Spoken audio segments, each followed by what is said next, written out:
መንግስት የዛን ጊዜ ጭንቅ ሲመጣ ከህወሓት ጋር በነበረው ጦርነት ማርካችሁ ተጠቋል። ከላዩ ላይ ያንን ግሪሳ ኃይል ለመከላከል ግሪሳ ሆኖ የመጣውን የህወሓት ወራሪ ኃይል ለመከላከል እየገደልክ ታጠቅና እንትና የዛን ጊዜ ለምን ቆመው አላሰቡም? በኋላ ላይ አገር ሲረጋጋ ጣጣ ያመጣብን ወይ ብለው ማሰብ ነበረባቸው። ምክንያቱም ያን ኤሪያ ታውቀዋለህ።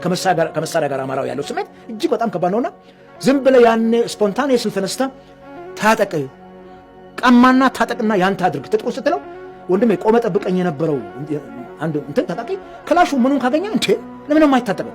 ከዛ ና ልፍታ ስትል ደግሞ ችግር መጣ። ያን የታጠቀ ኃይል ግን የአገር ደጀን ማድረግ ትችል ነበር።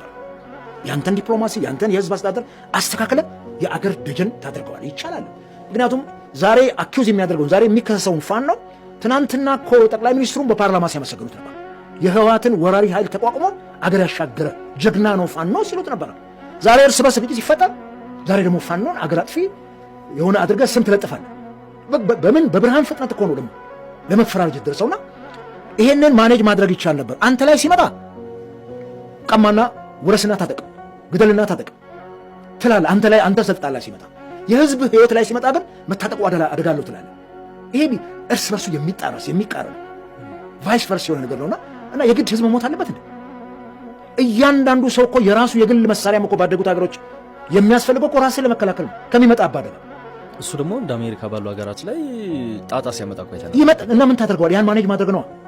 አየህ ያ እንኳን የግለሰቦች ግድያ ሲመጣ ታያለህ። መሳሪያ ይዘው ምን ተነስተው ሜንታሊ እንትን ውስጥ ገብተው ሰው ይገዳደላል። ይሄ መከላከል አትችልም። ምንም ጥርጥር የለውም። የዓለም ህዝብ ስንትና ስንት ቢሊዮን ነው። እንደው ግን እዛ አካባቢ እንዳይገደሉ ራሳቸውን እያስታጥቁ ወይ መንግስት እንዲታጠቁ ይፍቀድላቸው ከሚለው ይልቅ መንግስት እዛ አካባቢ ያለውን ሰላም የዜጎችን ደህንነት እንዲያስጠብቅ ማስጨነቅና መጎትጎት አይሻልም ነው? መንግስት ሚሊሻ አለኝ ይላል። ግን በቀደም እንትን ላይ ስንት ነው የተገኘው? 4 ነው 5 ሚሊሻ ቆሟል። አንዱ ሚሊሻ እንደውም ተገደለ። የሰው ኃይል ከሌለው ህዝቤን ነው የምትጠቀመው። ምንድነው ነጭ ለባሽ ተብሎ ድሮ ትዝ ይለናል እኮ በየሰፈሩ እንትን ብለው ታጥቀው ህብረተሰቡን ይጠብቃሉ፣ ሮንድ ይወጣሉ፣ መሳሪያቸው ጥይታቸው ቁጥሩ ይታወቃል። ፎሎአፕ ታደርጋቸዋለህ፣ ቀስ እያልክ ትገራቸዋለህ። ይሄንንም ጠርጥረህ ነው ይሄ አፈሙዝ ወደ ሌላ ሊያዞር ይችላል ብለህ ህዝቡ ራሱን እንዳይከላከል አድርገህ እንደገና ደግሞ ህዝብ እያለቀ ካልጠበቀው ምንድነው የምታደርገው? መንግስት ስንት ጊዜ ተነገረው? 5 ዓመት ሙሉ እዛ ኤሪያ ላይ ሰው ሲገደል ምን አደረገላቸው? ተወሱ አሊዶሮ እዚህ ሰሜን ሸዋ ወደ ጎጃም መስመር ላይ በየሳምንቱ ሲታገት ያን መንገድ ኢቭን አስፓልት ላይ ቆሟል።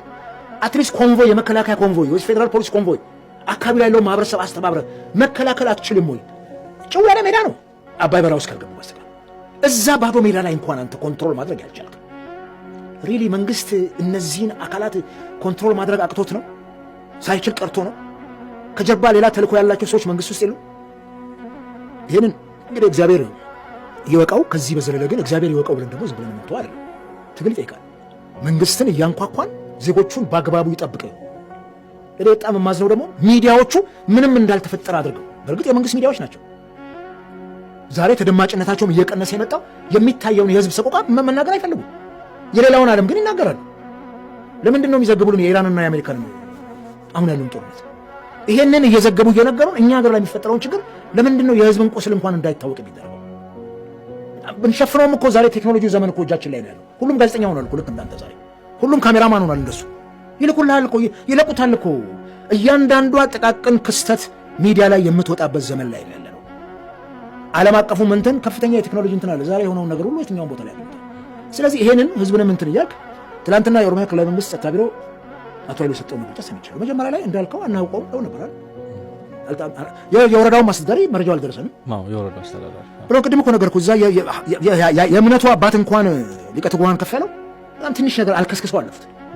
ሲምፕሊ አሁን ተረጋግጧል የሚባለው እንኳን 13 ሰው ነው የሞተው። በዝርዝር አውጥተውታል። በስም ቤተክርስቲያን ተቃጥሏል። በጣም በርካታ ህዝብ ተፈናቅሏል። ከቀየው በርካታ ወደ 200 ምናምን ጠጉ ሰዎች የት እንደገቡ አይታወቅም። ይሄንን ነው ትንሽ ናት ብለህ የምታጣጥላት ምንም እንዳልተፈጠረ። ስለዚህ ይሄንን ሸፍነህ እስከ መቼ ነው የምትሄደው? እኛ ሀገር ላይ ደግሞ የብልጽግና ዘመን ትልቁ አዙሪት ነገሮችን ሸፍኖ ማለፍ። ፖለቲካሊም ከእምነትም ጋር የተፈጠሩትን ነገር እየሸፈኑ ብቻ አለፉ። ሰዎች ይሞታሉ፣ ዝም በሉ። ይሄ ነገር ሄዶ የህዝቡን ስሜት በከፍተኛ ደረጃ ያስቆጣ ቀን መመለሻ ይከብደዋል መንግስት ራሱ።